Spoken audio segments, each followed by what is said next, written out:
What is up, guys? Long time no see. Prepared Guy here once again. Today I'm going to be doing a brief unboxing of the Olight Warrior Mini 2 and the Olight Mini Lantern. So guys, stay tuned. Let's check this out. All right, so first off, I purchased these this week in the flash sale. I got the early access, diamond access, because I buy so many flashlights, and so I got it a few days early. Obviously, I'm not one of those shows that work for Olight, and I don't get those products a month or a week in advance. So basically, I had to get this as fast as I possibly could to show you guys. There's actually still some time in the flash sale, so if you guys haven't bought one of these yet, you have till midnight tonight, which is Friday, June 18th, 2021.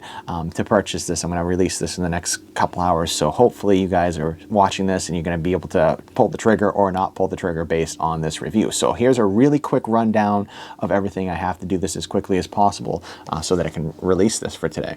So here's the Olight Olantern original, and here is the Mini. Okay, so we're going to unbox the Mini first. I'm going to go right into it with you guys and give you guys some spec details and let you guys actually look at the light. So as you can see, the first thing you notice is a big difference in size. The Olantern original has a few modes here. Let's put it down into the Olantern original has a 30 lumen low mode with a runtime of 75 hours. It has a 120 lumen medium mode with a runtime of 20 hours, and then a 360 lumen mode with a runtime of 6.5 hours. It's IPX4. It weighs about 12.25 ounces, has a plastic body, and it has a 7,600 milliamp lithium ion rechargeable battery that can be magnetically charged from the bottom. Okay, it has a plastic or rubber base with a plastic body. Obviously, you'd have to turn this and pull this out if you wanted to run it on the red LED that they give you, which is basically like a flickering candle one. I never really use it, and has a runtime of 80 hours on that. But it's overall pretty cool, pretty sturdy light with some awesome run times, and I like it a lot. With the Mini, I love the Mini already because one, I can just double click like this and it goes right into the red mode, and then if you hold down the button, it goes into the low 15 lumen mode with a runtime of 48 hours, jumps up to the 50 lumen mode with a runtime of 12 hours, and then you can jump into the 150 lumen mode with a runtime of 4 hours, and then you double click for the 1 lumen red LED with a runtime of 34 hours. This is also IPX4, I think I already said that, and it weighs in at about 8.5 ounces, has a 2,000 milliamp battery, and has a zinc alloy body, which is this nice like metallic metal feeling body, and it's just this solid feeling light overall. So I mean, just in comparison, I wish they did this for this light, but then again, if you had a large one with a zinc body, it'd be really, really heavy. This thing would weigh like a couple pounds, but it doesn't. So basically, I think they did a really good job with the Mini. I love it. I'm actually going to probably purchase another one of these tonight, just to have around the house. Just, you know, throw it in a drawer, power goes out, you know, you throw it into that 150 lumen mode, you're going to get 4 hours out of that. So beautiful light, really worth it. It also has, you know, the little handle here, and just really solid feeling light. I really love it. I enjoy that. So if you're going to pull the trigger on that, I definitely recommend that because it's pretty cool. Moving along to the Olight Warrior Mini 2, I have the Olight Warrior Mini original here. And as you guys know, there was a problem where they basically did a recall where they were buying back these lights and giving you a free O bulb. See, free O bulb. If you didn't return it, you kept it, but you had to sign a waiver. And essentially, if you burnt a hole in your pocket or burnt the house down, it's your fault and not Olight's. So basically, they had a debacle with that whole situation. So this is the result of that whole entire situation of people lighting themselves on fire. Now, I'm not saying that it wasn't a bad thing. I never really had a big problem. I have had issues where I've had it turn on my pocket. It burnt a few cheap, you know, pairs of pants, whatnot. You know, it wasn't a really big deal for me, but if you're wearing like a $200 jacket with, you know, like $150 pants or something like that, and you burn a hole in your jacket and pants, and then this is going to do a lot of damage. So they did put a proximity sensor on the front of this light. So now if you see in here, there's that little tiny wedge there where they actually put a proximity sensor. So when you turn that light on, and you stick it in your pocket or you get it close to anything, see how it dimmed down immediately? It dims down, so you're not going to burn it. And so basically, if I'm this far away, I can feel the heat coming off the light, but as I get closer, instantly cools down, and you're not going to burn a hole in your pants or your jacket or your shirt or whatever. So really great intuitive design with that. I think that that's a really good quality to have in a light. Whereas this one, it was causing fires left and right for people. So apparently there was a big problem. I didn't really have a huge problem with it, but it bothered a lot of people. So putting that to bed, basically, by, you know, that problem to bed, they did a good job with the proximity sensor. However, with proximity sensors, I'm going to tell you this. I have the Perun 2 and the original Perun that also have the proximity sensors on them. And the biggest problem that I have with the proximity sensors is when it's a foggy night, or when when it's really, really raining and coming down, the proximity sensor, if you're trying to like look at something in the distance, when that rain's coming down, it triggers the proximity sensor, so you get that automatically dimming down of the light. Sometimes it happens, sometimes it doesn't, but they're saying that this is basically a tactical light, kind of, which I would never use just a tactical light like this as a tactical defense light. I would get a real tactical defense light. I would actually go with like the Warrior X Pro or something like that if I'm going to use that. This is just basically a really fancy EDC light that kind of can be a tactical light in a certain sense, but you know, it is what it is. It's just a really nice quality EDC flashlight. I wouldn't use it tactically. It's a novelty, kind of, I would say, at best. But that proximity sensor is going to get triggered. I actually did a couple experiments where, you know, I put one of these together. I got this little humidifier here, and I'm not sure if it's going to work or not. I didn't test this experiment just yet. I want to see it in front of you guys. I want you guys to see what I see. So here we go. We got the light here. Let me just angle this. And as you can see, I got this on. And let's see. See how it dimmed for a second? See how it's flickering? So on those foggy ass nights where you have to kind of shine through, you're going to end up with the proximity sensor kind of doing funky stuff. See how it just turned down?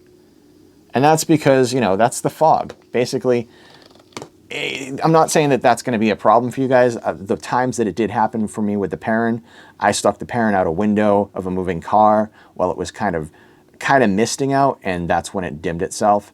I was taking out the trash one night, had the headlamp on, and it was a rainy night. It dimmed itself again. So I just don't want to see you guys purchase this and then end up with the same problem if you need to use it in a really important situation. Like say you're doing search and rescue and you have this light or something. This is not going to be the light for you for that, especially with the proximity sensor.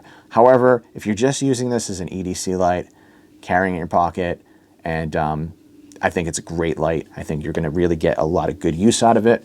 But I'm going to probably be sticking to my Warrior Mini, you know, fire pants light, essentially because of the fact that I don't want, you know, that proximity sensor to be triggered. But I might use this on the days I'm not really doing any real work and just keep it in my pocket as a novelty.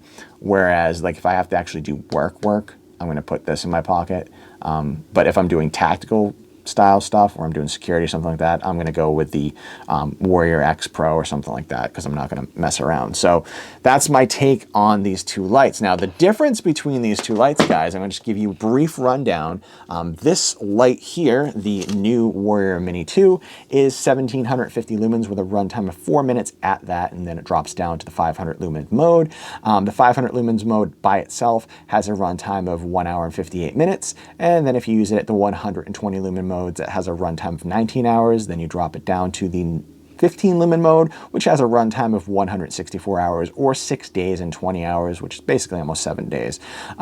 Then you have the 1 lumen mode with a runtime of 45 days. Obviously, it has the tactical mode here. You can triple click, 1, 2, 3. Then it goes into the strobe, or you can put it into the alternate mode where you press the side button and you can change the way that the back of the light works. So you can, you know, lightly press it down, it goes into the high 1750 lumen mode, and then you push it all the way down, it goes into the strobe mode. But if you want to switch that out, you hold the back button, and you press the side button at the same time, and it can put it right into the 1700 lumen mode or the low. I don't know what that is. So basically, that's what you could do with the side button there. They also, inside here, give you this little ring. Now, this is not for climbing. See, guys, don't try to climb with this ring, okay? I don't know why they would put half, you know, obviously when people were lighting themselves on fire, that probably gave them the idea that maybe it wasn't a good idea to, okay, so how do you even do this? Oh, I see, okay, so you go like this. It's one of those things. Oh, okay, so it goes like this, and then, all right, so it gives you this ring here so that you can get a better grip on this. So say, you know, you're doing something and you open your hand or something like that, it stays on you. So I like that. That's cool. So the two new things that they have on this light is the proximity sensor and the anti-drop ring.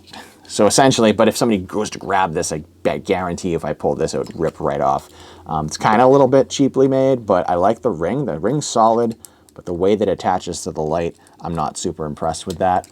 But it is what it is, guys. So if you guys were wondering the difference between the Warrior Mini original, it has no ring, and it has no proximity sensor on the original, whereas this has a ring, grip ring, and a proximity sensor. Obviously, it's wider, it's taller than the original. You can see it's almost basically a Baton Pro, which was the 2000 lumen Baton Pro, but this one has pretty good throw. If you're going to do the throw, the difference between the throw is 722 feet on the new Warrior Mini 2, and this one for the original has a throw of 620 feet.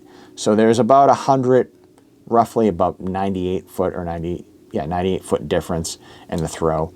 If you do the beams side by side, you know, they're relatively the same. You can tell this is 250 lumens brighter, but it's not going to make a giant difference. You're not like, it's not leaps and bounds ahead of itself.